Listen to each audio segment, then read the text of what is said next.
यूं जमी पर बैठकर क्यों आसमां देखता है, पंखों को खोल जमाना सिर्फ उड़ान देखता है। Hello everyone, once again welcome to untold concept, जहां हम पढ़ाते हैं और आप पढ़ते हो बिल्कुल concept wise. I hope you guys are absolutely fine, you guys are doing perfectly well. आप लोग स्वस्थ होंगे, मस्त होंगे और अच्छे से आप लोग अपनी प्रिपरेशन कर रहे होंगे। आई नो कि आप सैनिक स्कूल या मिलिट्री स्कूल या आरईएमसी या जेएनवी या सीएचएस, जो भी ये तमाम स्कूल्स होते हैं जहाँ के आपको एंट्रेंस एग्जाम के थ्रू एडमिशन मिलता है, आप उसकी प्रिपरेशन कर रहे हो, राइट। मेन फोकस आपका सैनिक स्कूल या मिलिट्री स्कूल आरईएमसी इन पे होगा।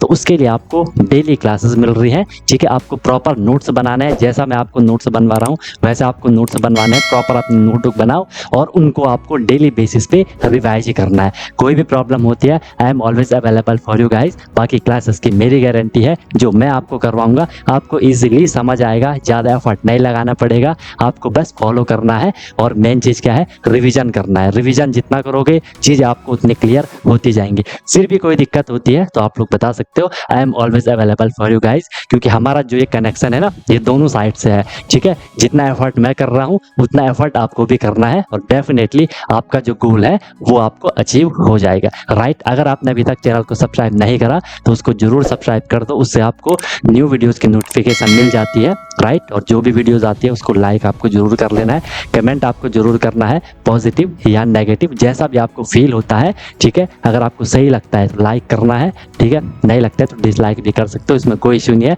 बट अपना फीडबैक, अपना सजेशन आपको जरूर देना है, क्योंकि मैं बार बार बोलता हूँ कि ये सब आपका है, आपके लिए है, आपसे है। तो चीज़ें आपके अकॉर्डिंग होनी चाहिए, जो आपके लिए बेस्ट हो वो मैं देने का हमेशा ट्राई करता हूँ। बाकी एक प्रॉमिस अपने आप से कर लो कि यार मैं जो ये प्रिपरेशन की जर्नी है बिल्कुल ऑनेस्टली, बिल्कुल ईमानदारी से मैं अपनी मेहनत करूंगा और मस्त तरीके से मैं अपनी प्रिपरेशन करूंगा, सीखूंगा, नई चीज़ें सीखूंगा। जो भी परेशानियां आएंगी उनको मैं फोड़ के आगे निकलूंगा, राइट। तो चलो स्टार्ट करते हैं। मस्त अपनी नोटबुक बनाओ, अपना एक प्रॉपर एक जगह लेकर के बैठ जाओ, अपने एक कोना पकड़ लो कि यार मैं अपनी क्लास कर रहा हूँ, ठीक है। चलो आज हम स्टार्ट करते हैं। लास्ट हम इसमें जो भी हमने करा था, अभी फोर्स वगैरह हमने इंट्रो ले लिया था, कैसा कैसा था वो सारी चीज़ हमने इसमें समझ ली थी। एक बार आप उसे रिवाइज कर लो, ठीक है, कि हमने क्या क्या देखा था, ठीक है। फर्स्ट हमने इसमें देखा था, सबको दिख रहा होगा कि फोर्स क्या होता था, बेसिक इंट्रो हमने उसमें ले लिया था, ठीक है। फिर आगे क्या था इसमें, ये जो हम डेली अपनी एक्टिविटीज कर रहे थे वो सारी चीज़ें हमने देखी थी कि हाँ भाई ऐसा ऐसा हम फोर्स को करते हैं। हर जगह फोर्स हम, ऑब्वियस सी बात है, हर जगह अपनी एक्टिविटी में हम फोर्स को अप्लाई करते हैं। हमने फोर्स के इफेक्ट यहाँ पे देख लिए थे, फिर हमने इसके एग्जाम्पल वगैरह यहाँ पे देखे थे, ठीक है। ये सारे कुछ आपने अच्छे से किया था। एग्जाम्पल तो कई सारे एग्जाम्पल आप लिख सकते हैं। फिर हमने कुछ इंपॉर्टेंट बातें सीखी, समझी थी, ठीक है। फिर हमने फोर्स को यहाँ पे देखा था कि फोर्स जब एक ही डायरेक्शन में लग रहा है तो वो ऐड हो जाएगा, डिफरेंट डायरेक्शन में लगेगा तो वो सब्ट्रैक्ट हो जाएगा। ये हमने कुछ यहाँ पे एक्स्ट्रा चीज़ें देखी थी जो कि काम आएंगे आपको आगे, ठीक है। नेक्स्ट फिर हमने यहाँ पे बैलेंस्ड और अनबैलेंस्ड फोर्स देखा था, वो भी आपको समझ आ गया था। फिर हमने यहाँ पे टाइप देखे थे, एक होता था कॉन्टैक्ट फोर्स, एक होता है नॉन कॉन्टैक्ट फोर्स। मतलब जब भी दो चीज़ें आपस में मिल रही हैं तो कॉन्टैक्ट हो गया तब फोर्स लग रहा है, और जब बिना कॉन्टैक्ट में आए हुए वो एक दूसरे फोर्स एक्सर्ट कर रहे हैं, फोर्स अप्लाई कर रहे हैं, फोर्स वहाँ पे लग रहा है, तो वो आपका नॉन कॉन्टैक्ट फोर्स, ठीक है। ओके, फिर हमने क्या बोला कि जो कॉन्टैक्ट फोर्स था उसमें जो ऑब्जेक्ट, जो बॉडीज आपस में फोर्स क्रिएट कर रही हैं, मतलब जब वो फिजिकल कांटेक्ट में आएंगी, एक दूसरे को जब वो टच करेंगी तभी फोर्स लग रहा था, उसमें आपका मुस्कुलर फोर्स था, फ्रिक्शनल फोर्स, ठीक है। फिर हमने नॉन कांटेक्ट फोर्स में क्या देखा, जो विदाउट कांटेक्ट दूर से ही एक दूसरे पे फोर्स अप्लाई कर रहे हैं या जहां भी फोर्स लग रहा होगा उसे हमने क्या बोला, नॉन कांटेक्ट। नाम से ही पता चल रहा है, एग्जाम में क्वेश्चन भी आएंगे, ठीक है। एक था इसमें मैग्नेटिक फोर्स, एक था इसमें आपका क्या, इलेक्ट्रोस्टैटिक फोर्स, एक था इसमें क्या आपका ग्रेविटेशनल फोर्स, ठीक है। अब हमने इसमें देखना है, अब हमने इसमें देखना है कि सर कॉन्टैक्ट फोर्स क्या है, और अच्छे से हम इसको सीखने वाले हैं, समझने वाले हैं कि जो फर्स्ट हमने टाइप देखा कॉन्टैक्ट फोर्स का, वो क्या था, मस्कुलर फोर्स, ठीक है। तो नोट कर लो, ध्यान से देखो, यहाँ पे जो इंपॉर्टेंट चीज आपको नोट करनी है, मस्कुलर फोर्स क्या था, ठीक है। लिखा है हमने द फोर्स रिजल्टिंग, वो फोर्स जब क्या होगा, due to the action of muscles is known as the muscular force. नाम से पता चल रहा है, जो हमारी बॉडी में मसल्स होती है, मांसपेशियां होती है, ठीक है, वो क्या करती है, जो फोर्स एक्सर्ट कर रही है उसी का मस्कुलर फोर्स कह रहे हैं। और हम अपनी जो भी एक्टिविटी करते हैं, मैंने ये हाथ ऊपर करा तो इसमें अभी जो मेरी हाथ की मसल्स थी उसने काम करा, उसने मेरे हाथ को क्या कर दिया, ऊपर कर दिया, इसलिए वो क्या है, मस्कुलर फोर्स है। और एक कांटेक्ट में है, क्योंकि जो मसल्स हैं वो बोन्स के साथ कांटेक्ट में है, इसलिए वो क्या कर रही है, बोन्स को मूवमेंट करवा पा रही है। ठीक है, इसलिए लिखा है the force resulting due to the action of muscles is known as the muscular force. मतलब सिंपल सी बात है, जो फोर्स मसल्स लगा रही है वो मस्कुलर फोर्स आपका है। क्लियर है सबको ये बात? बताओ, सबको बात समझ आई, मजा आया? सर ने लिखा है it is the muscular force, ये वो मस्कुलर फोर्स है that enable us to perform all activities. आपको पता है हम अपनी जितनी भी एक्टिविटीज कर रहे हैं वो मसल से ही कर रहे हैं, इन्वॉल्विंग मूवमेंट और बेंडिंग ऑफ आवर बॉडी। ठीक है, हम अपनी बॉडी में, आप अपना पाँव हिला रहे हो, आप अपना हाथ हिला रहे हो, आप अपने बॉडी को, अपनी कमर को आप 90 डिग्री पे कर रहे हो, योगा वगैरह आपको पता होगा, तो वहाँ सारा का सारा किसका गेम चल रहा है, मसल्स का गेम चल रहा है, मस्कुलर फोर्स वहाँ आपका अप्लाई हो रहा है। ठीक है, ये बात सबको समझ आ गई? या आप अपनी बॉडी को बेंड कर रहे हो, मैंने बोला ना आप ऐसे झुक रहे हो, तो जो मांसपेशियां है, जो आपकी मसल्स है, वो आपका मूवमेंट करवा रही है, आपको बेंड करवा रही है। ठीक है, तो ये हो गया आपका muscular force. Animals like bullocks, ठीक है, horses, donkeys and camels are used to perform various tasks for us. In performing these tasks, they use muscular force. ये क्या कर रही है, मसल्स को यूज कर रही है। जैसे ये बुलॉक है, ठीक है, ये अपने आगे को धक्का दे रहे हैं, पाँव को मूवमेंट करवा रहे हैं, ठीक है, फिर वो चल रहे हैं, फिर वो खींच रहे हैं, तो इन सब में किसका रोल है, मसल्स का रोल है। ठीक है, बात समझ आई? चले आगे, ये नोट कर लिया, इतना नोट करना है, बाकी तो आप समझ ही गए। ठीक है, पिक्चर देख के आपके माइंड में समझ आ ही जाएगा। निकले आगे, तो ये आपको कॉन्टैक्ट फोर्स का फंडा था। देखो साइंस एक ऐसा सब्जेक्ट है, आप जितना हो सके उसे अपनी डेली लाइफ से रिलेट करने का आपको ट्राई करना है। रिलेट कर ले डेली लाइफ से, लॉन्ग टर्म तक याद रहेगा। अपने आप से जितना रिलेट करोगे, उससे आपको चीजें और अच्छे से क्लियर होंगी।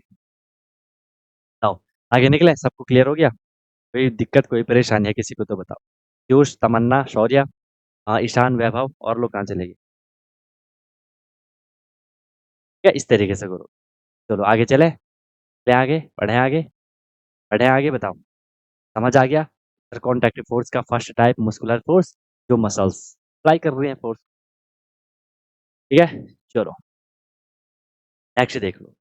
नेक्स्ट जो कॉन्ट्रैक्टिव फोर्स का टाइप है वो है फ्रिक्शनल फोर्स। फ्रिक्शन भी आपने सुना होगा, हालांकि हमने फ्रिक्शन को अलग से पढ़ना, बहुत बढ़िया तरीके से कायदे से पढ़ेंगे। यहाँ पे थोड़ा सा देख लेते हैं कि फ्रिक्शनल फोर्स है क्या। ठीक है, द फोर्स, फ्रिक्शन को आप हिंदी में घर्षण कहते हो। ठीक है, फ्रिक्शन को हम हिंदी में क्या कहते हैं, घर्षण कह देते हैं। ठीक है, क्लियर है? ठीक है, the force acting opposite to the direction of motion of object, वहां पे हम उसे क्या कहते हैं, फ्रिक्शनल फोर्स कहते हैं। ध्यान से सुना, मेरी दो चार बातों को, बात में लिखना, मेरी दो चार बातों को एक बार ध्यान से सुनो। फ्रिक्शन क्या होता है? फ्रिक्शन भी एक टाइप का फोर्स होता है। जब भी किसी बॉडी या ऑब्जेक्ट मूवमेंट वो कर रही है, एक जगह से दूसरी जगह वो जाने का ट्राई कर रही है, या कहीं पे भी है, फुटबॉल ही समझ लो, कुछ भी ऑब्जेक्ट समझ लो, जैसे जब वो मूवमेंट करने का ट्राई करता है, हमेशा वहाँ पे एक ऐसा फोर्स होता है जो उसकी मूवमेंट को, उसकी गति को, उसके मोशन को रोकने का ट्राई करता है। जो फोर्स रोकने को ट्राई कर रहा है उसे हम क्या कहेंगे, फ्रिक्शनल फोर्स कहेंगे। इसलिए लिखा भी है कि ये वो फोर्स है जो एक्ट कर रहा है, अपोजिट एक्ट कर रहा है to the direction of motion of object. ये मेरे पे एक बॉल है, अगर ये बॉल इधर को जा रही है, अगर ये बॉल इधर को जाना चाह रही है, हमने इस पे यहाँ से किक मारी, ये अगर इधर को जाना चाह रही है, तो इसके यहाँ पे एक फ्रिक्शनल फोर्स अप्लाई हो रहा होगा हमेशा, जो कि इसको, जो मोशन की डायरेक्शन इधर थी, तो ये फोर्स अपोजिट डायरेक्शन में वर्क करेगा। ठीक है, आ रही है बात समझ में? ये आपको क्या करना है, ध्यान में रखना है। आई मेरी बात समझ में? तो फ्रिक्शन भी हम हालांकि अलग से पढ़ेंगे। तो जो फ्रिक्शन का फोर्स होता है, कोई भी बॉडी है, ठीक है, मान लो दो स्लाइड है, मेरा एक हाथ है, एक हाथ है, मैं इस हाथ को अपने दूसरे हाथ में स्लाइड करवाना चाह रहा हूँ, तो ये यहाँ पे मैं आगे की साइड को स्लाइड करवा रहा हूँ, तो यहाँ पे पीछे की साइड को क्या होगा, एक फ्रिक्शनल फोर्स वहाँ पे अप्लाई हो रहा होगा। ठीक है, तो ये आपका क्या, फ्रिक्शनल फोर्स। समझ आई बात सबको? बताऊं, समझ आई बात सबको? इसमें फिर आपको ऐसे समझा देता हूँ। मान लीजिए आपके पास कोई एक बॉक्स है, आपके पास ये कोई एक बॉक्स है, कोई एक छोटा सा बॉक्स है। यहाँ पे मैं आपको दो तीन बातें बताता हूँ, आपको बहुत मजा आएगा। ठीक है, सारे फोर्स मैं आपको यहाँ पे बताता हूँ। इसमें हम इधर को फोर्स अप्लाई कर रहे हैं, ये आपका अप्लाइड फोर्स, इसमें हम अप्लाई कर रहे हैं इस फोर्स। ठीक है, ये अप्लाइड फोर्स है, इस पे हम फोर्स अप्लाई कर रहे हैं ताकि इधर को मूव करे। अगर अप्लाइड फोर्स यहाँ है, इसको इस साइड जाना चाहिए, इसको इस साइड जाना चाहिए, ठीक है, इस साइड को जा रहा है, तो इस पे अपोजिट डायरेक्शन में, तो डायरेक्शन में एक फोर्स लगेगा, जिसे हम कहेंगे क्या, फ्रिक्शनल फोर्स कहेंगे। फोर्स को हम क्या कहेंगे, फ्रिक्शनल फोर्स। बताओ, एक ही चीज आपको क्लियर हो रही है, एक ही चीज आपको क्लियर हो रही है ना। फ्रिक्शनल फोर्स हो गया, अप्लाइड फोर्स हो गया। आप इसमें एक और फोर्स भी समझ सकते हो कि सर ये एक बॉडी होगी, फिर नीचे की एक नीचे की साइड एक फोर्स लगेगा, जिसे हम कहेंगे एफ। एफ की फुल फॉर्म क्या होगी, बताओ, एफ की फुल फॉर्म क्या होगी, कौन बताएगा, क्या हो सकता है। एक नीचे की साइड एक फोर्स लग रहा होगा, क्या हो सकता है, लगाओ दिमाग, क्या हो सकता है। नीचे की साइड इस पे एक एफ लगेगी, ठीक है, वेरी गुड, ग्रेविटेशनल फोर्स लगेगा, नीचे की साइड एक ग्रेविटेशनल फोर्स इस पे लग रहा होगा। ओके, तो देखो अप्लाइड फोर्स इधर है, हमने ये मैंने आपको ऐसे बता दिया। अप्लाइड फोर्स आपका अगर इस डायरेक्शन में है, तो फ्रिक्शनल फोर्स इस डायरेक्शन में रहेगा, हमेशा हमेशा हमेशा। हम इसको फ्रिक्शन में और अच्छे से पढ़ेंगे, यहाँ पे जस्ट मैंने आपको एक आइडिया दे दिया, ठीक है, वेरी गुड। लिखा भी है और एक तो ये डेफिनेशन है, दूसरी मैंने लिखा भी है कि force acting opposite the direction of applied force, ठीक है। हमने इस पे फोर्स अप्लाई करा, इसका मोशन इस साइड को जाना है, ठीक है, लेकिन इसमें एक फ्रिक्शनल फोर्स भी रहेगा, ठीक है। अब ये अंडरस्टूड है कि सर जब ये अप्लाइड फोर्स फ्रिक्शनल फोर्स से ज्यादा होगा, फ्रिक्शनल फोर्स से ज्यादा होगा, तो ये मूवमेंट करेगा, ठीक है। अगर देखो ये बॉक्स हमने यहाँ पे रखा है, इस पे कोई भी फोर्स अप्लाई नहीं हो रहा है, तो यहाँ पे फ्रिक्शनल फोर्स बढ़िया काम कर रहा है, ठीक है। अगर फ्रिक्शन नहीं होता, ये मूवमेंट कर रहा होता। इसीलिए आपको मैं एक और बात बता देता हूँ। आपने देखा होगा, जो बर्फ होती है ना, बर्फ की जो सिल्लियां होती हैं, जो उसके ब्लॉक होते हैं ना, उनमें हम चल नहीं पाते हैं, क्योंकि वो बहुत ही ज्यादा स्मूथ सरफेस होता है। तो वहां पे हम, आपने ना एक वीडियोस वगैरह भी कई बार देखी होगी, कि जो जैसे कि कोई ऐसा फर्श होता है जिसमें हम उठते हैं फिर गिरते हैं, फिर उठते हैं फिर गिरते हैं, फिर उठते हैं फिर गिरते हैं, खड़े रह ही नहीं पाते हैं। वहां पे मोशन चल ही रहा होता है, क्यों, क्योंकि वहां पे फ्रिक्शन जीरो रहता है। जहाँ फ्रिक्शन जीरो होगा, वहां आप चल भी नहीं पाओगे सही, ठीक है। तो जब हम चल रहे हैं ना, वहाँ पे फ्रिक्शन काम कर रहा है, फ्रिक्शन जितना ज़्यादा होगा, उतना कम मूवमेंट होगा, ठीक है, और फ्रिक्शन जितना कम होगा, वहाँ उतना ज़्यादा मूवमेंट होगा। ओके, क्लियर है ये बात। बाकी हमने इसको फ्रिक्शन में और अच्छे से पढ़ना है, डोंट वरी। बाकी सारी क्वालिटी वगैरह प्रॉपर चल रही है ना, वीडियो की क्वालिटी सही आ रही है ना, कोई दिक्कत तो नहीं है, बहुत बढ़िया से चल रहा है ना, कोई इश्यू कोई परेशानी तो नहीं है, वॉइस वगैरह सब प्रॉपर है, क्लियर है, okay sir.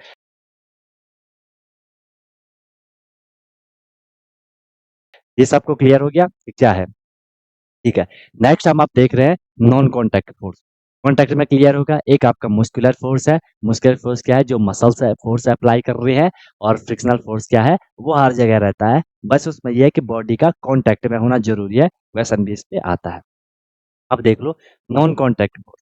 Non contact force में जो आपका फर्स्ट है, फर्स्ट हम जो यहाँ पे पढ़ने वाले हैं, मैग्नेटिक फोर्स पढ़ने वाले हैं। हर किसी ने देखा है, आपने बचपन में करा होगा, अभी भी करा होगा, आपने ये एक मैग्नेट लिया, या आपने एक दूसरा मैग्नेट लिया, जैसे आप इस मैग्नेट को इसके पास ले जाते थे, ये मैग्नेट आगे आगे सरकता जाता था। आप इसको पीछे लाते थे, ये इसकी तरफ पीछे आता था, इवन कि वो वहां पे टच भी नहीं होता था उसके साथ, है ना। ऐसा आपने जरूर करा होगा, सबने करा होगा। तो वही आपका क्या है, मैग्नेटिक फोर्स है। लिखा भी है फोर्स एक्सर्टेड बाय मैग्नेट, जो मैग्नेट जो फोर्स अप्लाई कर रहे हैं, वो मैग्नेटिक फोर्स है। A magnet can exert a force on another magnet without being in contact with it, जो मैंने आपको बताया। आपको सिर्फ इतना लिखना है, इसको नहीं भी लिखोगे तो चलेगा, ठीक है। ऐसा फोर्स जिसको कि मैग्नेट लगा रहा है, मैग्नेटिक फोर्स हो गया। और वो विदाउट कांटेक्ट, क्योंकि हमने पढ़ी हम रहे हैं नॉन कांटेक्ट फोर्स, इसमें कांटेक्ट नहीं रह रहा है, ठीक है। वो एक दूसरे से बिना टच हुए, एक दूसरे को बिना छुए फोर्स लगा रहे हैं, ठीक है। देखो ये यहाँ पे दिखा भी रखा है। अगर आपको इस फोर्स को और अच्छे से एज्यूम करना है, आपको बोला जाता है कि दो मैग्नेट ले, दो चुंबक ले लो, उन चुंबक के नीचे क्या कर लो, 2-3 पेंसिल रख, ठीक है, 2-3 छोटी-छोटी आपने ऐसी पेंसिल रख दी, छोटी रखो, बड़ी रखो, इसके ऊपर हमने एक मैग्नेट रख दिया। फिर हमने क्या कर दिया, इसके नज़दीक हम एक दूसरा मैग्नेट ले आए, दूसरा मैग्नेट हमने यहाँ पे रखा। जैसे हम इस मैग्नेट के नज़दीक ले जाएँगे, तो पेंसिल पे हमें साफ पता चलता है वो रोल करती है, हल्की सी वो रोल करेंगे, आपको लग जाएगा हाँ मूवमेंट हुआ है, जबकि वो कॉन्टैक्ट में भी नहीं आएगा, जबकि वो कॉन्टैक्ट में भी नहीं आएगा। पीछे की तरफ भी करोगे, वो पीछे की तरफ आएगा, ठीक है। अरे बात समझ में, अरे बात समझ में। लेकिन आप बोलोगे कि सर वो चिपक भी जाता है कई बार। वहाँ पे पोल का कुछ फंडा रहता है, क्योंकि आपको पता है, लिखा भी है मैंने, जो लाइक पोल होंगे, आपको पता है जो मैग्नेट होता है, जो मैग्नेट होता है उसमें 2 पोल होते हैं। सबको पता होगा कि जो मैग्नेट होता है उसमें 2 पोल होते हैं। एक होता है नॉर्थ पोल, एक होता है साउथ पोल, ठीक है, 2 पोल होते हैं। एक होता है आपका क्या, नॉर्थ पोल, उत्तरी ध्रुव, एक होता है आपका साउथ पोल, दक्षिणी ध्रुव, ठीक है। North pole, south pole. Okay, अगर लाइक पोल आएंगे, अगर नॉर्थ नॉर्थ आएगा, जैसे यहाँ पे आपने एक मैग्नेट लिया, इसका यहाँ पे नॉर्थ है, दूसरा मैग्नेट लिया, इसका भी यहाँ पे नॉर्थ है, तो ये एक दूसरे से दूर जाएंगे। ये एक दूसरे, ये इसको इधर फेंकेगा, ये इसको इधर फेंकेगा, ये एक दूसरे से दूर जाना चाहेंगे। ठीक है, क्योंकि लाइक पोल क्या करते हैं, रिपेल करते हैं, एक दूसरे को प्रतिकर्षित करते हैं। ठीक है, एक दूसरे को दूर फेंकते हैं। अगर अनलाइक पोल आएगा, अनलाइक पोल में क्या होगा, जैसे यहाँ पे अगर मान लो एन है, और यहाँ पे ये क्या है, यहाँ पे ये क्या है, यहाँ पे एस है, इधर एन होगा तो इधर एस होगा, इधर एस था तो इधर एस था, तो ये एक दूसरे के नजदीक आएंगे। ये भी इधर आएगा और ये भी इधर आएगा, ये एक दूसरे के क्लोज आने का ट्राई करेंगे, क्योंकि अनलाइक पोल एक दूसरे को अट्रैक्ट करते हैं। हर जगह देख लो, जहां भी अनलाइक आती हैं वो एक दूसरे को अट्रैक्ट करती हैं। ठीक है, समझ रहे हो? अनलाइक हमेशा एक दूसरे को क्या करेंगे, अट्रैक्ट करेंगे। रियल लाइफ से भी आप इसको कनेक्ट कर। ठीक है, चलो चले आगे। क्लियर हो गया, ये नॉर्थ पोल था और वहां पे क्या था, साउथ पोल था। ये 2 पॉइंट भी आपको क्लियर होगा। ठीक है, ये इलेक्ट्रॉन में भी काम करता है, कि जो इलेक्ट्रॉन में ये चार्ज में काम करता है, कि जो लाइक चार्ज होते हैं वो एक दूसरे को दूर फेंकते हैं, अनलाइक चार्ज एक दूसरे को क्या करते हैं, मतलब एक एक दूसरे को अट्रैक्ट करते हैं। ठीक है, तो बात समझ आई। नॉन कॉन्टैक्टिव फोर्स में आपको मैग्नेटिक फोर्स भी अच्छे से समझ आ गया होगा। ठीक है सर, बहुत सही, मजा ही आ गया। नेक्स्ट इसमें देख लो, इलेक्ट्रोस्टैटिक फोर्स। ठीक है, इलेक्ट्रोस्टैटिक फोर्स, इलेक्ट्रो से आपको चीज क्लियर हो रही होगी कि सर यहाँ पे कहीं ना कहीं इलेक्ट्रॉन की बात हो रही है। ध्यान से समझना, मजा आएगा। इलेक्ट्रॉन की बात हो रही है। एक बार लिख लो, the force exerted by a charge body. एक आपको इसको मैं एक्सप्लेन कर रहा हूँ कि चार्ज बॉडी क्या होती है, एक्सप्लेन कर रहा हूँ। द फोर्स एक्सर्टेड, एक्सर्टेड की मीनिंग समझ रहे हो ना, कि जो छोड़ रहा है, फोर्स लगा रहा है, फोर्स दे रहा है, धक्का दे रहा है, बल दे रहा है, समझिए। ऑन अनदर चार्ज और uncharge body is known as electrostatic force. परेशान मत होना, समझा रहा हूँ। जब भी कोई फोर्स लगाया जा रहा है किसी चार्ज बॉडी के द्वारा, अब चार्ज बॉडी क्या होती है, सबसे पहले तो देख लो चार्ज क्या होता है, तो चार्ज को समझते हैं। चार्ज हम पे एक पॉजिटिव होता है प्लस, एक नेगेटिव होता है माइनस। बोले सर चार्ज क्या होता है? देखो, आपने इलेक्ट्रॉन का नाम सुना होगा, या आपने, देखो ध्यान से सुना मेरी बात, थोड़ा ध्यान से सुनो। कोई भी जो मैटर होती है ना, मैटर तो सबने सुना होगा। Anything that has mass and occupies space is called matter. Matter कोई भी चीज जिसमें भार होता है, जो स्थान घेरती है, उसे हम मैटर कहते हैं, उसे हम द्रव कहते हैं। ठीक है, वो आपका मैटर हो गया। इस यूनिवर्स में हर एक चीज मैटर है, जिसमें भी स्पेस ऑक्यूपाई जो करती है और जिसमें मास है या वेट है, ऐसा आप समझ सकते हो। ओके, अब हमने क्या देखा कि जो भी मैटर होती है, अगर हम उसका और डीप जाएंगे कि वो किससे बनी होगी, तो आपने एटम सुना होगा कि कोई भी जो मैटर है, उसका जो फंडामेंटल पार्टिकल है उसे हम एटम कहते हैं, कि हर कोई चीज एट एंड एटम से मिलकर बना है। ठीक है, फिर अगर हम एटम के सब एटॉमिक पार्टिकल देखें, सिर्फ सुनना, आगे पढ़ोगे आप इसको, सब एटॉमिक पार्टिकल देखें तो उसमें 3 आते हैं, आपने जरूर सुना होगा, इलेक्ट्रॉन, प्रोटॉन, न्यूट्रॉन। ठीक है, इलेक्ट्रॉन, प्रोटॉन, न्यूट्रॉन। ठीक है, तो वो इलेक्ट्रॉन, प्रोटॉन, न्यूट्रॉन क्या है, वो चार्ज पार्टिकल होते हैं। ठीक है, इलेक्ट्रॉन पे नेगेटिव चार्ज होता है, प्रोटॉन पे पॉजिटिव चार्ज होता है, न्यूट्रॉन न्यूट्रल रहता है। ठीक है, उस पे पॉजिटिव नेगेटिव कुछ नहीं होता है। ठीक है, ओके, ये चीज क्लियर होगी। तो जब भी क्या होता है, कोई भी मैटर है, कोई भी बॉडी है, उसमें हमने बोले कि कोई भी बॉडी है वो मैटर है, वो उसमें एटम है, उसमें सब atomic particle electron, proton, neutron है। तो जब भी कोई बॉडी इलेक्ट्रॉन को छोड़ती है, ध्यान से सुनना, जब भी कोई बॉडी इलेक्ट्रॉन को छोड़ती है तो उस पे नेगेटिव चार्ज आता है। ठीक है, सॉरी, उस पे पॉजिटिव चार्ज आता है। और जब भी कोई बॉडी इलेक्ट्रॉन को गेन करती है, इलेक्ट्रॉन को लेती है, तो उस पे नेगेटिव चार्ज आता है, तो चार्ज बॉडीज बन जाती है। चार्ज 2 टाइप के होंगे, एक होगा पॉजिटिव, एक होगा नेगेटिव। ठीक है, लाइक चार्ज क्या करेंगे, एक दूसरे को रिपेल करेंगे। अगर प्लस और प्लस आ गया, एक दूसरे को दूर फेंकेंगे, माइनस माइनस आएगा, एक दूसरे को दूर फेंकेंगे। अनलाइक चार्ज क्या करेंगे, अट्रैक्ट करेंगे। ठीक है, लाइक चार्ज का मतलब प्लस प्लस, या क्या हो सकता है यहाँ पे, माइनस माइनस हो सकता है। ठीक है, अनलाइक में या तो प्लस माइनस होगा या माइनस प्लस होगा। ठीक है, एग्जाम्पल देखो, ये आपने जरूर देखा होगा, pen scale rub on hair, आपने ये जरूर किया होगा स्कूल वगैरह में। आपके पास कोई पेन है या जो स्केल होती है, आप कभी उसे अपने सर पे रगड़ के देखना। ठीक है, सर पे रगड़ के देखना, रब ऑन हेयर, आपने हेयर पे रगड़ा होगा, उस पे कुछ एक्टिविटी हुई, इलेक्ट्रॉन इलेक्ट्रॉन कुछ एक जगह से दूसरी जगह गए होंगे, और जब आप उसको जमीन पे रख दो या छोटे छोटे कागज के टुकड़े पे रख दो, वो उस पे चिपक जाते हैं। पेपर या ग्रास अट्रैक्टेड, वो उस पे चिपक जाते हैं। तो वो क्यों चिपके थे उस पे, क्योंकि वहां पे क्या हो गया, इलेक्ट्रोस्टैटिक फोर्स लग गया, वहां पे क्या हो गया, उस पे चार्ज जनरेट हो गया, पॉजिटिव हुआ होगा, नेगेटिव हुआ होगा। ठीक है, तो ये आपका पूरा का पूरा फंडा, होप आपको समझ आ गया होगा। इसके हमने लिखा है force exerted by charge body या तो उस पे प्लस होगा या नेगेटिव होगा। प्लस नेगेटिव कैसे आएगा? कोई भी बॉडी जब वो इलेक्ट्रॉन को या तो गेन करेगी या लॉस करेगी, उस पे चार्ज आता है। गेन करेगी तो उस पे अगर मतलब इलेक्ट्रॉन को लेगी तो नेगेटिव चार्ज आएगा, इलेक्ट्रॉन को छोड़ेगी तो पॉजिटिव चार्ज आएगा, ठीक है। और जब वो किसी दूसरी बॉडी के साथ क्या कर रही है, दूसरी बॉडी पे फोर्स अप्लाई कर रही है, वो चार्ज भी हो सकती है और अनचार्ज भी हो सकती है, ठीक है। तो उसे हम क्या कह रहे हैं? इलेक्ट्रोस्टैटिक फोर्स कह रहे हैं। बताओ मेरी बात समझ आई? कोई भी बॉडी जिस पे जो चार्ज बॉडी होगी वो किसी दूसरी चार्ज या अनचार्ज बॉडी के नजदीक आएगी तो वो एक दूसरे को क्या करेंगे? अट्रैक्ट कर सकते हैं। तो उस पे जो भी फोर्स लग रहा है उसे हम इलेक्ट्रोस्टैटिक फोर्स कह रहे हैं, ठीक है। बहुत बार करा होगा आप लोगों ने, है ना? सिंपल, ठीक है। चलो, तो ये चीज क्लियर हो गई। और फिर आप ये वाला एग्जाम्पल भी, ये बेस्ट एग्जाम्पल है, आप इसको देख सकते हो। इसमें ये बोला जाता है कि आप एक रॉड ले लो, ठीक है, एक ग्लास रॉड ले लो, कांच की रॉड ले लो, ठीक है। आपके पास दो ग्लास की रॉड है, ठीक है। आपने एक टेबल लिया, उस टेबल पे आपने इसे लटका दे, कहीं पे भी लटका देना। एक ग्लास की, ये आपको येलो यहाँ पे ग्लास की रॉड दिख रही होगी, ये यहाँ पे ग्लास की रॉड है, इसको आपने एक धागे से बांध दिया, इसको आपने क्या कर दिया? एक धागे से बांध दिया। अब आपने क्या कर दिया? जो दूसरी रॉड है, एक रॉड आपके हाथ में होगी, एक रॉड को आपने बांध दिया, उस रॉड को आप कहीं पे रब कर दो, कहीं पे रब कर दो, किसी कपड़े पे रब कर दो, थोड़ी देर तक रब कर दो, या जमीन पे रब कर दो, कहीं पे भी रब कर दो, थोड़ी देर तक रब कर दो। और फिर इस जो आपने बांध रखी है जो ग्लास की रॉड, उसके नजदीक ले जाओ, वो थोड़ी हिलने लगेगी, ठीक है। और फिर क्यों हिलने लगी? क्योंकि वहाँ पे चार्ज जनरेट हो गया एक बॉडी पे, तो वापस में इलेक्ट्रोस्टैटिक फोर्स हो गया। या आप ऐसा भी कर सकते हो, इस बारी जो आपके हाथ में है उसे नॉर्मल रखो, ठीक है, उसे आप बिल्कुल कहीं पे रख दो, कुछ भी उस पे किसी से रब मत करो। जो यहाँ पे टेबल पे थी उसे रब कर दो, कहीं पे कहीं पे आपने रब करा, फिर आप इस जो जिसको आपने रब नहीं करा था उसके नजदीक ले जाओगे, वो फ्लक्चुएट करेगी। देखो यहाँ पे इसको थोड़ा सा यहाँ पे दिखा भी रखा है कि इस हिसाब से इधर को आ रही होगी, ठीक है। तो ये क्या है? इलेक्ट्रोस्टैटिक फोर्स है। आई बात समझ में सबको? क्लियर है? कोई दिक्कत, कोई परेशानी है तो बताओ। आगे निकले बताऊं, और कोई दिक्कत है तो बताओ, ठीक है। तो ये हो गया आपका क्या? Electrostatic force. मैग्नेटिक फोर्स भी आपको अच्छे से समझ आ गया, इलेक्ट्रोस्टैटिक फोर्स भी आपको समझ में आ गया। क्वेश्चन आएंगे, डीप क्वेश्चन आते हैं। क्वेश्चन ऐसा मोटा मोटा नहीं पूछा जाएगा, डीप क्वेश्चन पूछा जाएगा, जो भी कॉन्सेप्ट हमने यहाँ से पढ़े हैं, ठीक है। लाइक अनलाइक का ध्यान रखना, लाइक चार्ज एक दूसरे को रिपेल करेंगे, अनलाइक एक दूसरे को अट्रैक्ट करेंगे, ठीक है सर। नेक्स्ट देख लेते हैं। हर टाइप का इसमें आपका क्या लास्ट जो है वो है क्या? Gravitational force.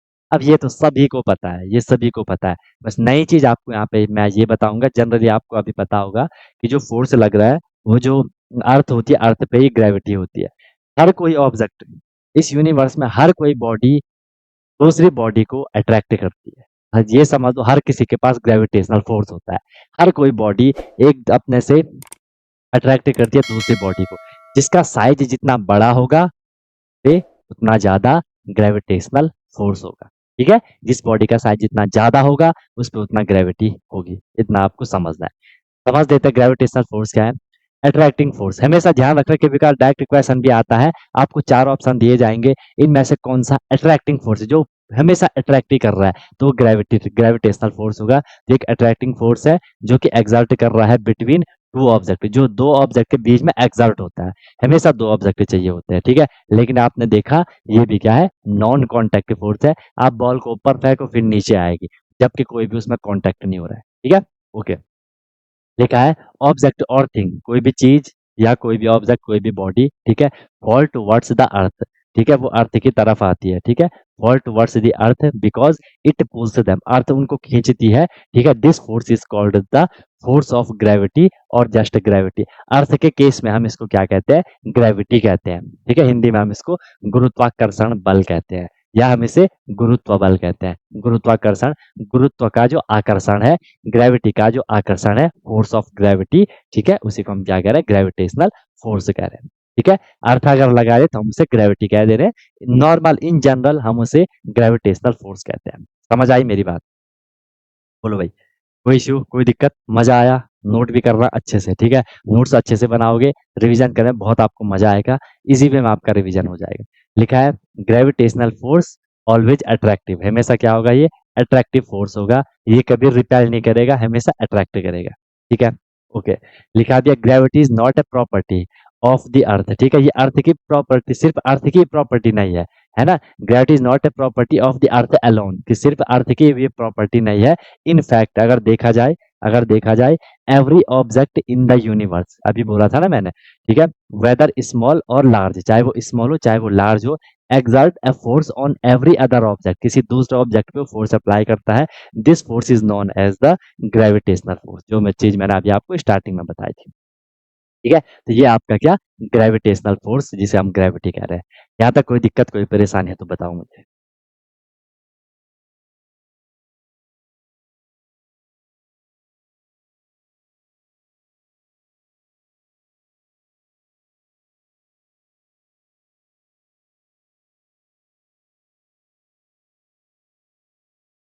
बताओ भैया, यहाँ तक कोई दिक्कत है, कोई परेशानी है, कोई इश्यू है तो बताओ।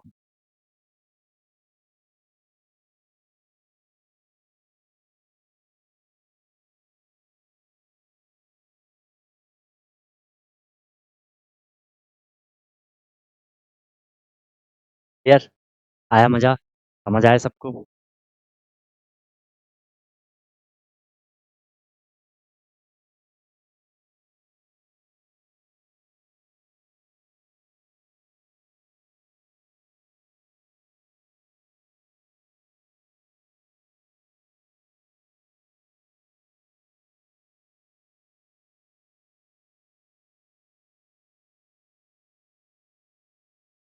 चले आगे, यहाँ पे आपका एक कंप्लीट होगा फोर्सेस का जो भी फंडा था।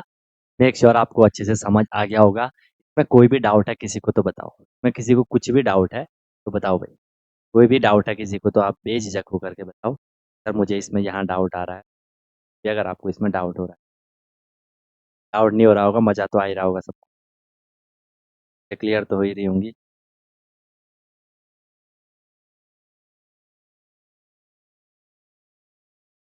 है ना? सारे फोर्सेस क्लियर हो गए, जो भी हमने स्टार्टिंग से फोर्स पढ़ा वो भी आपको क्लियर हो गया होगा, और जो हमने यहाँ पे टाइप और फोर्स पढ़े, नॉन कॉन्टैक्ट कॉन्टैक्ट, वो भी आपको क्लियर हो गए होंगे, सबने नोट कर लिया। अब हम देखते हैं क्वेश्चन, क्या क्वेश्चन देख, फर्स्ट क्वेश्चन देखो सब, ध्यान से देखना, जहाँ समझा रहा हूँ वो समझना, क्लियर विजिबल हो रहा होगा सबको, ओके। क्वेश्चन देख लो, क्वेश्चन इसमें जो आपको दे रखा है, में जो आपको दे रखा है, बड़े ध्यान से देखना, बड़े ध्यान से समझना, ठीक है। आपको बोला है force acting opposite to the direction of motion of a bodies, आपके एग्जाम में ये सारे क्वेश्चन पूछे गए हैं, ठीक है। अब ध्यान से देखो, अब आपने फोर्स पढ़ लिया, फोर्स जब आपने पढ़ा तो क्या आप इस फर्स्ट क्वेश्चन को कर पा रहे हो? आप इस फर्स्ट क्वेश्चन को कर पा रहे हो?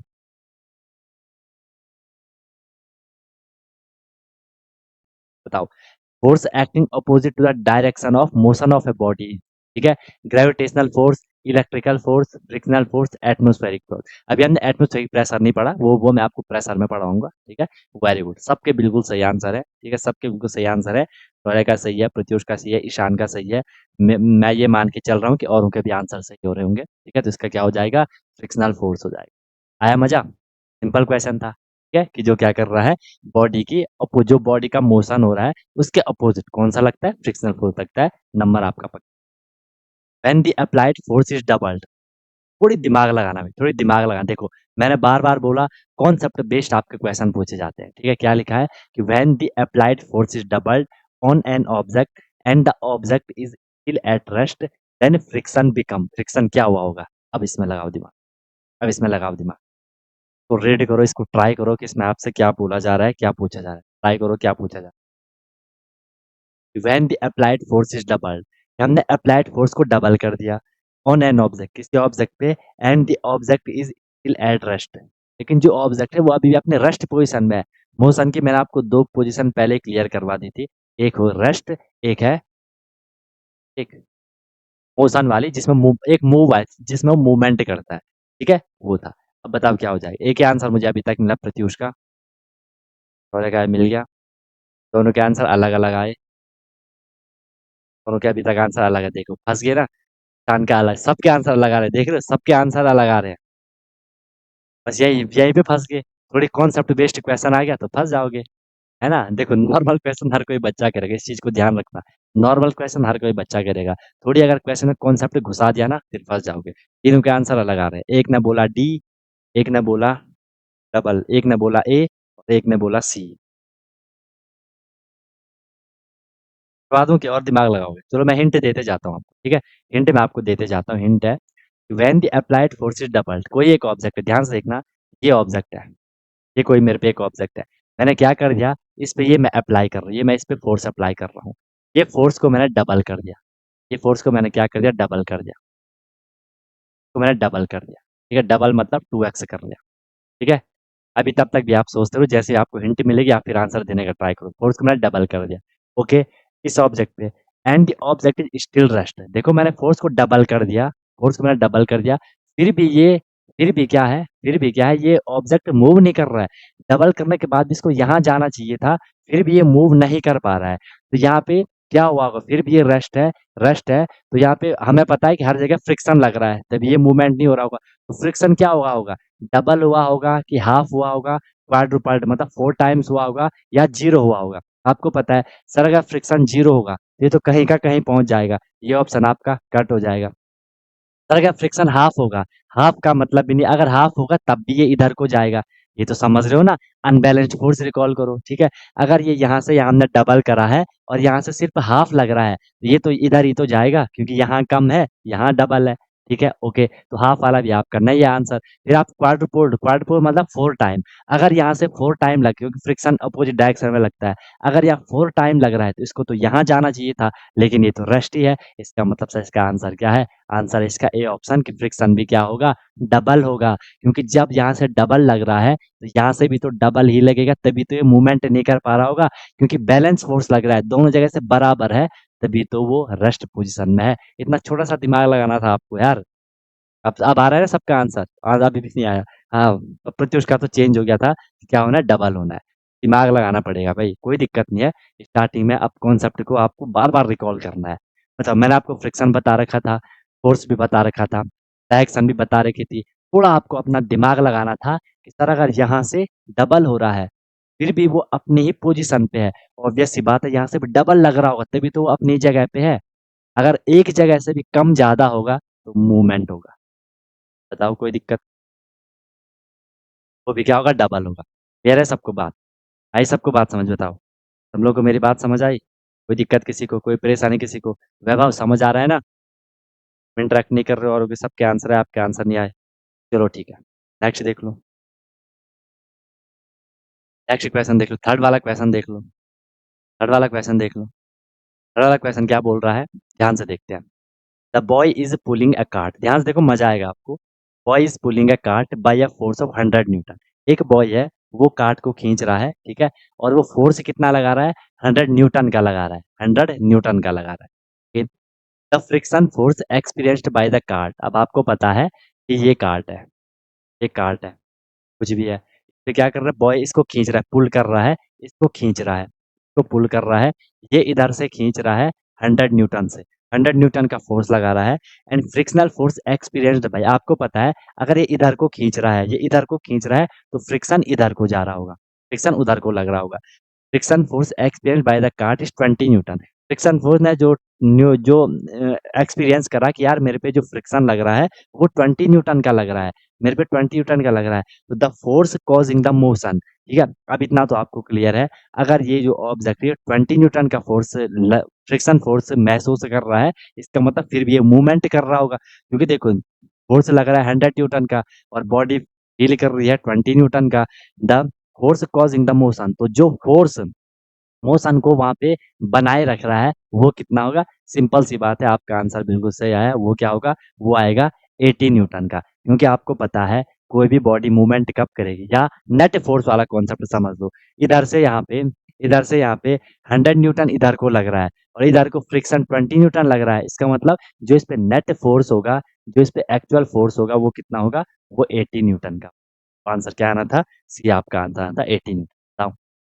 आई सबको बात समझ, देखो कॉन्सेप्चुअल क्वेश्चन है और एग्जाम के क्वेश्चन मैंने दे रखे हैं, ठीक है, ये आपके एग्जाम के क्वेश्चन है, एग्जाम के क्वेश्चन है, एग्जाम में पूछे हुए क्वेश्चन, क्लियर है, निकले आगे, आई बात समझ में, मजा आया सबको, सबको मजा आया, बताओ हम लोग को मजा आया, ठीक है, इस हिसाब से करो, कोई दिक्कत नहीं है यार, अगर कॉन्सेप्ट पढ़ा है ना तो ये साइंस देखो, आप पहली बात तो अपने से रिलेट करके पढ़ो, डेली रिवाइज करो, और आपके पास मजे की बात क्या है कि ऑप्शन रहते हैं, आपके पास ऑप्शन आएंगे, एक भी बार अगर आपने करा होगा, थोड़ा सा ऑप्शन को कनेक्ट करोगे आंसर आ जाएगा, या ऐसा कर लो, अगर आपको कभी सही आंसर ना मिले, तो जो गलत आंसर है उनको एलिमिनेट कर लो। इसे एलिमिनेट टेक्निक कहते हैं ना, उसे एलिमिनेट कर दो। जो गलत आंसर है उनको हटा दो, जो बचेगा वो सही आंसर रहेगा। ठीक है? चलो, नेक्स्ट क्वेश्चन देख लो। Force of friction always act on moving object and its direction shall be. बताओ क्या होगा? जो फोर्स ऑफ फ्रिक्शन है, जो फ्रिक्शनल फ्रिक्शनल फोर्स है, वो हमेशा एक्ट करता है मूविंग ऑब्जेक्ट पे and its direction shall B. उसकी डायरेक्शन क्या होती है? डायरेक्शन क्या होती है बताओ? ऑन एनी डायरेक्शन की, किसी भी डायरेक्शन में हो सकता है। Along the direction of motion की, मोशन की डायरेक्शन के साथ होता है। Perpendicular to the direction of motion, motion जो मोशन की डायरेक्शन है उसके परपेंडिकुलर, परपेंडिकुलर मतलब 90 डिग्री। अगर मोशन इस डायरेक्शन में हो रहा है तो इसका 90 डिग्री ये हो जाएगा। ठीक है, 90 डिग्री का एंगल बनना चाहिए ना वहाँ पे। अगर मोशन, क्योंकि मोशन इधर हो तो इसका 90 डिग्री यही तो चल रहा है ये। ठीक है, 90 degree opposite to the direction of motion, कि जहाँ मोशन होता है उसके डायरेक्शन के अपोजिट। तो बिल्कुल सही, इसका आंसर सबने सही दिया, वेरी गुड। इतना तो समझ गए, सर डी हो जाएगा। कि हमने पढ़ा है फ्रिक्शन फोर्स हमेशा जो मोशन की डायरेक्शन होगी उसके अपोजिट है, जो अप्लाइड फोर्स जहाँ जाएगा उसका अपोजिट। ठीक है, चलो। ये क्वेश्चन आपके एग्जाम में पूछा गया क्वेश्चन, ये आरएमएस में पूछा हुआ क्वेश्चन है। ठीक है, कि kilogram weight is equal to, kilogram weight is equal. अब ये कॉन्सेप्ट थोड़ा डीप कॉन्सेप्ट है, इसीलिए क्योंकि ये क्वेश्चन था, इसीलिए मैंने आपको ना यहाँ पे ये बात बताई थी। इसलिए मैंने आपको ये वाली बात बताई थी, ये वाली बात बताई थी, नहीं तो ये बताने का यहाँ पे कोई सेंस नहीं था। ठीक है, कि 1 किलोग्राम वेट की मीनिंग क्या होती है? कि weight of 1 kilogram mass, 1 kilogram mass का वेट। फॉर्मूला मैंने लिखा था कि weight is equal to mass into gravity. ठीक है, और जे जो ग्रेविटी होती है उसकी वैल्यू होती है 9.8 मीटर पर सेकेंड। इसको अब हम समझने का ट्राई करते हैं। ठीक है, हम समझने का ट्राई करते हैं।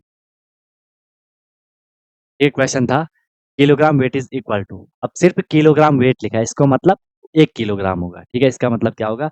1 किलोग्राम होगा। 1 किलोग्राम वेट बोला है, 1 किलोग्राम वेट बोला है, 1 किलोग्राम। ठीक है, इज इक्वल टू, देखो इसको हमने न्यूटन में बताना है। किसमें बताना है? न्यूटन वाली वैल्यू में बताना है। हमें पता है 1 किलोग्राम वेट की मीनिंग है कि 1 किलोग्राम मास का वेट कितना होगा। ये तो हमने यहाँ पे बोला था ना, 1 किलोग्राम मास का वेट कितना होगा। हाँ, चला गया ये।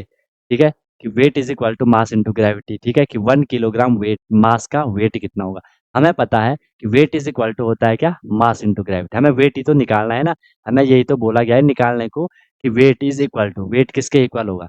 हमें पता है वेट इज इक्वल टू होता है क्या? अब हमें पता है कि sir weight is equal to क्या होता है? ये फॉर्मूला आपको पता है, मैंने बताया भी था। मास और ग्रेविटी में क्या डिफरेंस है? मास है एक्चुअल अमाउंट है किसी भी मैटर में कितना प्रेजेंट है। मेरे अंदर कितना मास है, मैं जिस चीज से बना हूँ वो एक्चुअल अमाउंट कितना है, वो हम मास कहते हैं। ठीक है, और जो हम अर्थ पे निकालते हैं वो वेट निकलता है, क्योंकि मास के साथ ग्रेविटी क्या हो जाती है? ग्रेविटी क्या हो जाती है? मल्टीप्लाई हो जाती है, मास इंटू ग्रेविटी होती है। ठीक है, चलो। वेट हमें कितना दे रखा है? 1 किलोग्राम दे रखा है। वेट कितना दे रखा है? 1 किलोग्राम दे रखा है। 1 किलोग्राम दे रखा है। ठीक है, वेट ही दे रखा है ना, वेट तो मुझे निकालना है, तो मुझे निकालना है, वेट मुझे निकालना है। ठीक है, मास कितना दे रखा है? 1 किलोग्राम, क्योंकि इसकी मीनिंग 1 किलोग्राम वेट का मतलब है। ठीक है, 1 किलोग्राम वेट का मतलब है कि 1 किलोग्राम मास का वेट, वो मैंने आपको पहले डिफाइन करा था। तो ये 1 kg है, इंटू में क्या है? ग्रेविटी। ग्रेविटी का होता है क्या? 9.8 मीटर पर सेकंड स्क्वायर। ठीक है, मल्टीप्लाई कर लेते हैं, वेट यहाँ से निकलेगा, मल्टीप्लाई करो। देखो 1 इंटू 9, 9 इंटू 1 करोगे तो 9.8 ही तो आपको मिलेगा। 9.8 इंटू 1 करोगे तो 9.8 मिलेगा। यूनिट को भी साथ में लिखना है, किलोग्राम। वैसे भी आपको पता है किलोग्राम मास की यूनिट होती है, किलोग्राम। और क्या यहाँ पे इंटू, ये क्या है? मीटर पर सेकंड स्क्वायर। अब हमने एक चीज पढ़ी थी, मजे की बात देखो, हमने एक चीज पढ़ी थी कि सर जो एक किलोग्राम मीटर पर सेकंड स्क्वायर, ये मल्टीप्लाई हो रहा है बीच में। ठीक है, मल्टीप्लाई हो रहा है, देख लो। इसको हम क्या कहते थे? न्यूटन कह देते थे। बस आपका वेट कितना आ गया? 9.8 न्यूटन आ गया, 9.8 न्यूटन आ गया। B option correct, 9.8 newton. यहाँ पे मैंने आपको जब इसकी यूनिट बताई होगी ना, देख लो, जब यूनिट बताई होगी, यहीं पे बताई थी। हाँ, ऐसा यूनिट है किलोग्राम इंटू मीटर पर सेकंड स्क्वायर। इसी को हम क्या कह देते थे? न्यूटन कह देते थे। इन्होंने यहाँ पे ये भी एक बार क्वेश्चन डाल लिया था। अब चाहे तो आप इसको डायरेक्ट याद भी कर लेना कि 1 kilogram weight is equal to always 9.8 newton. 1 kilogram weight का 1 किलोग्राम मास का जो वेट होता है वो 9.8 न्यूटन के इक्वल होता है। समझ आई बात सबको बताऊँ? ये आपके लिए नई चीज़ हो सकती है, ये आपके लिए नई बात हो सकती है, इसलिए आपको इसको माइंड में रखना है, फिर कर देना है। बताओ, कोई इश्यू, कोई दिक्कत, कोई परेशानी है तो बताओ, ठीक है? चलो, एक और क्वेश्चन उठा लेते हैं। When the hammer strikes the gong of an electric bell, which of the following force is responsible for the movement of hammer? बताओ क्या होगा? इसको हम आगे भी पढ़ेंगे, यहाँ पे इसका पूरा कॉन्सेप्ट नहीं है क्योंकि यहाँ पे इलेक्ट्रिक बेल वगैरह जो होती है, स्टैटिक जो मैग्नेटिक फोर्स या जो कुछ कहते हैं, जो रिंग होती है, ध्यान नहीं आ रहा मुझे, आगे पढ़ेंगे हम उसको, ठीक है? वहाँ पे कुछ जनरेट होता है, कहते हैं उसको इ या तो इलेक्ट्रोमैग्नेटिक फ़ोर्स कहते हैं उसपे, कि इलेक्ट्रोमैग्नेटिक कहते हैं, ठीक है? तो वो चीज़ हम आगे पढ़ेंगे, फिर आगे इसको देख लो। अच्छा 7th में था सर? बहुत सही बात है, 7th में था तो और सही बात है। ठीक है? मैग्नेटिक फ़ोर्स ठीक है? When the hammer strike the gong of an electric bell, electric bell होती है, छोटी-छोटी बेल देखी होंगी, उसके जो टिडिंग-टिडिंग भी करती हैं, ठीक है? Which of the following force is responsible, तो वहाँ पे कौन-सा होता है मूवमेंट, वो मैग्नेटिक फ़ोर्स होता है, ठीक है? मैग्नेटिक फ़ोर्स अलोन वहाँ पे रहता है, ठीक है? गुड। और स्कूल का भी अच्छे से देखते रहो, वहाँ से भी क्वेश्चन आएँगे, जो छूट जाएँगे उनको यहाँ कवर कर लेंगे, ठीक है? जो नई चीज़ होती है उसको ऐड करते रहो। देखो ये एग्ज़ाम में इस तरीके से क्वेश्चन पूछे गया है, ठीक है? आपने फ़ोर्स पढ़ा, तो फ़ोर्स पढ़ने के बाद आपसे इस तरीके से आपको ध्यान में, ठीक है? क्वेश्चन मैंने बोला कॉन्सेप्चुअल रहते हैं, थोड़े डीप आपसे पूछे जाते हैं, क्योंकि डायरेक्ट क्वेश्चन तो हर कोई करता है। क्वेश्चन थोड़ी एग्ज़ामिनर चाह रहा है कि आप थोड़ी एक्स्ट्रा दिमाग लगाओ, जैसे आप थोड़ी एक्स्ट्रा दिमाग लगाओगे, थोड़े कॉन्सेप्ट यूज़ करोगे, आंसर आपको मिल जाएगा एंड डोंट वरी ऑप्शन आपके सामने रहते हैं, आपको बस थोड़ा चीज़ों को रिकॉल करना, थोड़ा आपको चीज़ों को क्या करना होता है, रिकॉल करना। रिकॉल कर लिया, फिर आपको दिक्कत क्लियर है? चलें आगे? बस यहाँ पे आपका एक कंप्लीट होता है, यहाँ पे आपका एक कंप्लीट होता है। नेक्स्ट हमने इसमें 2 चीज़ें फ्रिक्शन करेंगे, फिर हम इसके फ्रिक्शन को और अच्छे से करेंगे, फ्रिक्शन के टाइप वगैरह करेंगे, वहाँ से भी आपसे क्वेश्चन पूछे जाएँगे, ठीक है? ओके, अब देखो सिंपल सी है क्वेश्चन, मैंने आपको बता दिया, और भी क्वेश्चन हम देखेंगे क्या-क्या क्वेश्चन आपसे पूछे जाते हैं, ठीक है? कैसे-कैसे क्वेश्चन पूछे गए हैं, कि आपके पास भी जो प्रीवियस ईयर क्वेश्चन पेपर होंगे वो भी आप लोग देखें, बाकी मैं तो आपको कराऊँगा, डोंट वरी, सारे देखो मैं आपके सामने ला रहा हूँ, कि आपको पता चले जो हमने पढ़ा उससे हमें क्वेश्चन हो रहे हैं कि नहीं हो रहे हैं, ठीक है? अब जो नई चीज़ होती है उनको भी देखना है, जो भी ऑप्शन होते हैं सारे ऑप्शन को भी आपको देखना होता है। ठीक है? ग्रेविटेशनल फ़ोर्स आपको पता है, इलेक्ट्रोस्टैटिक फ़ोर्स आपको पता है, फ्रिक्शनल फ़ोर्स आपको पता है, मैग्नेटिक फ़ोर्स आपको पता है। समझ रहे हो? बाकी कोई आपको दिक्कत है, कोई परेशानी है, किसी का कोई फीडबैक है, कोई सजेशन है, तो आप लोग बेझिझक विदाउट हेजिटेशन मुझे बता दो। है ना? बाकी सही चल रहा है और किसी के माइंड में कुछ है कि नहीं सर हम ऐसा करते तो और ही मज़ा आ जाता, ठीक है? ट्राई कर रहा हूँ आपको एक-एक कॉन्सेप्ट देने का, एक मत सबको बताऊँ। पहले आपका लेवल क्या था, अभी आपका लेवल क्या होगा, आपको खुद भी पता चल रहा होगा, एक सैटिस्फैक्शन आपको मिल रहा होगा कि हाँ यार, हमें भी चीज़ें क्लियर हैं, हमें भी चीज़ें अच्छे से समझ आ रही हैं, ठीक है? और हमें भी मेन कॉन्सेप्ट, बेसिक कॉन्सेप्ट पता है, ठीक है? फिर भी कोई और दिक्कत है तो बताओ। बढ़िया है? कोई इश्यू नहीं है किसी को? एवरीथिंग इज़ अंडर कंट्रोल है सारा कुछ? कोई दिक्कत है तो बताओ भई? कोई भी इश्यू, कोई भी दिक्कत है तो बताओ? क्लियर है सारा ना? कोई इश्यू नहीं है ना? सब बढ़िया चल रहा है? सब मज़े से चल रहा है? ठीक है? सब मज़े से चल रहा है? आपकी सारी एक्सपेक्टेशन पूरी हो रही है? जो सोच करके आप लोग क्लास में आए थे, सारी कुछ फुलफ़िल हो रही है ना? कोई दिक्कत तो नहीं है किसी को? बताओ।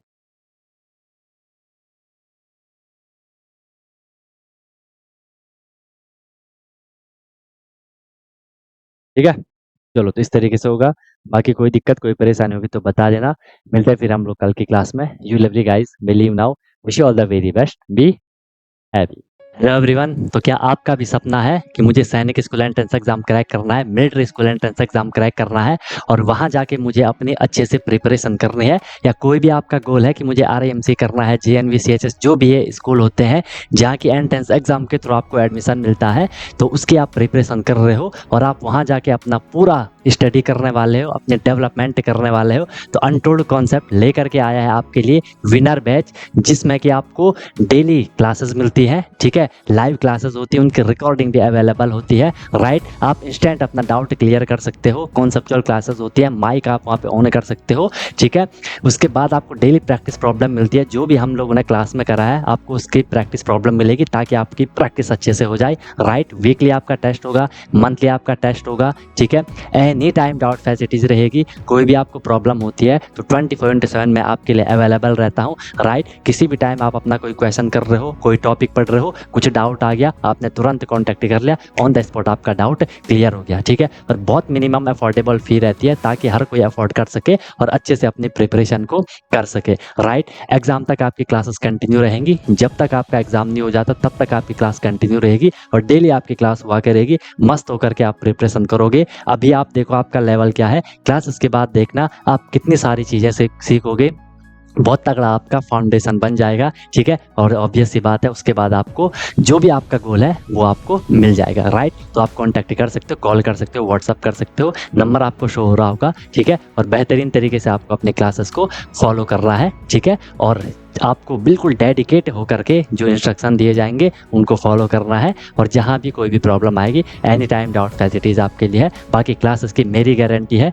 जो मैं आपको करवाऊंगा आपको इजीली चीज़ें समझ आएंगी, आपको एफर्ट नहीं करना है ज़्यादा, एफर्ट हमने लगा लिया है, आपको जो दिया जाएगा उसमें आपको एफर्ट लगाना है, राइट। इधर उधर का कुछ नहीं करना है, फिर परेशान नहीं होना है कि क्या करना है, कैसे करना है, कब करना है, कितना करना है, वो सारा कुछ आपको बताया जाएगा। आपको मस्त होकर के बस फ्लो में अपनी प्रिपरेशन को आगे बढ़ाना है, ठीक है। और एक अपने आप से प्रॉमिस करना है कि हाँ यार, जो ये मेरी प्रिपरेशन की जर्नी है मैं ऑनेस्टली अपनी मेहनत करूंगा, फिर आपको उसका रिजल्ट भी मिल जाएगा, ठीक है। तो तुरंत आपको कांटेक्ट कर लो और अपना क्लासेस स्टार्ट कर लो, ठीक है। और फिर आपको आपका गोल अचीव होगा, ठीक है। कोई दिक्कत हुई तो बता देना। Wish you all the very best, be happy. फिर हम क्लासेस में अब मिलते हैं, ओके।